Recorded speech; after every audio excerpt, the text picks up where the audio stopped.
Anda kembali bersama kami di CNN Indonesia Breaking News bersama saya Heranov Al-Bashir. Kami ajak Anda untuk melihat bagaimana untuk kelanjutan dari sidang pencemaran nama baik yang menghadirkan sebagai saksi pada hari ini adalah Menko Marves Luhut Binsar Panjaitan. Kita akan coba tersambung dengan rekan kami yang berada di Pengadilan Negeri Jakarta Timur. Ada koresponden CNN Indonesia Maria Sarjana melalui sambungan telepon. Selamat siang, Maria.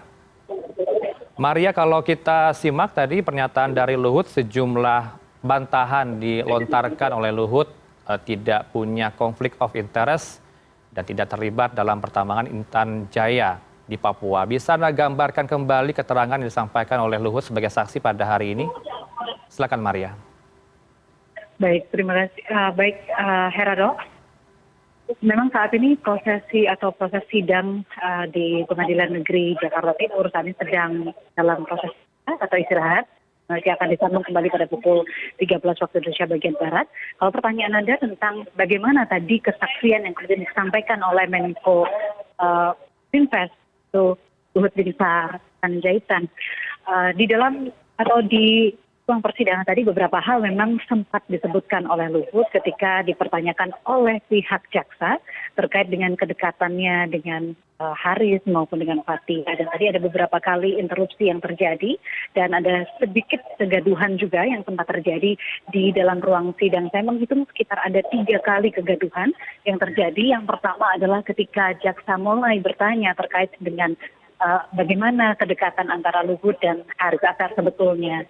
Dan kemudian tadi dari pihak kuasa hukum sempat menginterupsi karena menyatakan bahwa pertanyaan-pertanyaan tersebut tidak terkorelasi secara langsung dengan materi perkara yang dipersidangkan pada hari ini. Kemudian tadi kegaduhan berikutnya ketika kemudian Luhut Binsar Panjaitan menyampaikan bahwa ia membawa sejumlah bukti, diantaranya adalah percakapan-percakapan melalui WhatsApp yang dilakukan antara Luhut dengan pihak Haris Azhar. Dan dalam keterangannya tadi, Heranov, memang ada beberapa hal yang menarik yang disampaikan. Di antaranya adalah tadi ketika dipertanyakan oleh jaksa, apakah pihak Luhut mengetahui bahwa nama perusahaannya Toba Sejahtera ini sempat tertuang dalam Australia Exchange di tahun 2017 dan kemudian tadi juga dijawab oleh Luhut bahwa dia tahu karena sudah diinformasikan oleh CEO dari perusahaannya dan kemudian dia meminta untuk lagi dicantumkan seperti itu sebab dia merasa bahwa apa yang dicantumkan dalam Australia Exchange di tahun 2017 itu tidak benar adanya. Dan kemudian juga beberapa kali Luhut membantah adanya perusahaan-perusahaan yang dimiliki oleh Luhut maupun oleh koleganya dan keluarganya berhubungan dengan perusahaan tambang yang ada yang kemudian disebutkan terkait dengan perusahaan tambang yang didirikan di wilayah Papua atau Intan Jaya dan beberapa wilayah lainnya. Tadi juga sempat disebutkan oleh Luhut Binsar Panjaitan bahwa dirinya merasa kecewa dan sangat sedih karena dia merasa begitu cukup dekat dengan Haris Azhar, tetapi ketika podcast itu dikeluarkan atau YouTube itu kemudian disiarkan, tidak terlebih dahulu memberikan atau melakukan klarifikasi terhadap Luhut Binsar Panjaitan. Dan juga yang menarik lainnya, Heranov, dalam proses persidangan tadi adalah bagaimana pihak tadi Luhut Binsar memberikan sejumlah barang bukti terkait dengan kedekatannya dengan Haris Azhar, termasuk bagaimana komunikasi yang terjalin pada Maret 2021, di mana saat itu Haris sempat meminta kepada Luhut untuk membantunya atau membantu salah satu suku yang ada di dekat kawasan Freeport mendapatkan juga hak saham gitu. Dan tadi Luhut sempat dipertanyakan juga berapa saham yang diminta, kemudian dia tidak bisa menjawab berapa saham yang diminta, tetapi Luhut hanya memberikan bahwa sekitar berapa persen seperti itu dan dia tidak bisa dan mengingat bagaimana percakapan yang berlangsung, tetapi tadi sudah dipertunjukkan kepada pihak majelis hakim. Dan kemudian yang menarik lainnya dari proses persidangan ini juga bagaimana tadi sempat beberapa kali interupsi terjadi seperti yang sudah saya sampaikan tadi, tetapi interupsi ini dilakukan oleh pihak kuasa hukum dari Fathia dan juga Haris karena ia menganggap bahwa pihak jaksa terlalu memojokkan terdakwa dan kemudian tidak memberikan pertanyaan yang sesuai dengan substansi atau materi persidangan pada hari ini.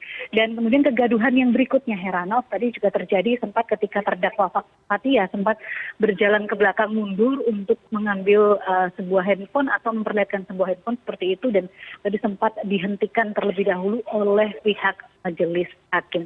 Tetapi kemudian yang juga menarik lainnya Heranov dari proses persidangan ini adalah ketika dimulainya persidangan, kami mengalami sesuatu hal yang menyulitkan ketika kami harus di ruang persidangan. Kami wartawan sangat merasa kesulitan karena tadi sempat berargu argumen dan juga sempat kami harus berdesak-desakan karena tidak boleh atau tidak diizinkan masuk.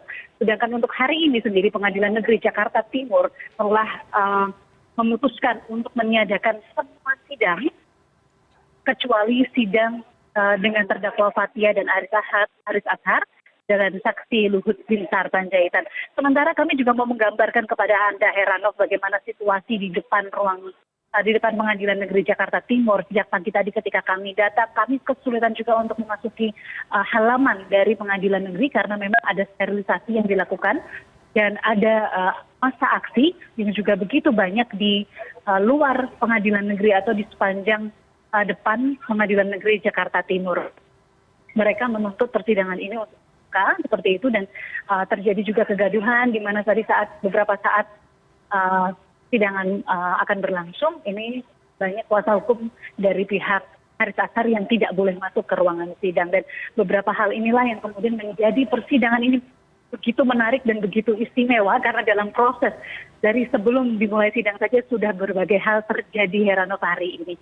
Dan kami masih menunggu bagaimana nanti selanjutnya apakah ada kemudian fakta-fakta lain yang dapat diungkapkan oleh Luhut Binsar Panjaitan, karena tadi dia sempat menyebutkan bahwa dirinya telah bekerja di militer atau di Tentara Nasional Republik Indonesia selama 32 tahun dan dia sudah mengabdi dan tidak mungkin untuk melakukan atau mencoreng nama institusinya, dan dia juga sudah berjanji bahwa ketika dia masih menjabat sebagai menteri maupun sebagai TNI, dia tidak akan kemudian melanggar janjinya, yaitu memiliki perusahaan-perusahaan yang terkait dengan tambang atau di luar tugas atau tupoksinya sebagai menteri dan juga sebagai anggota TNI. Demikian Heranov, kembali kepada Anda, kami masih menunggu nanti pukul 13 waktu Indonesia bagian Barat akan dimulai kembali. Baik. Kami akan coba kembali ke Anda nanti pukul 1 siang untuk mengupdate kembali jalannya sidang pencemaran nama baik di PN Jakarta Timur yang menghadirkan saksinya adalah Luhut Binsar Panjaitan pada hari ini. Terima kasih untuk laporan komprehensif Anda kepada koresponden kami Maria Sarjana langsung dari Jakarta.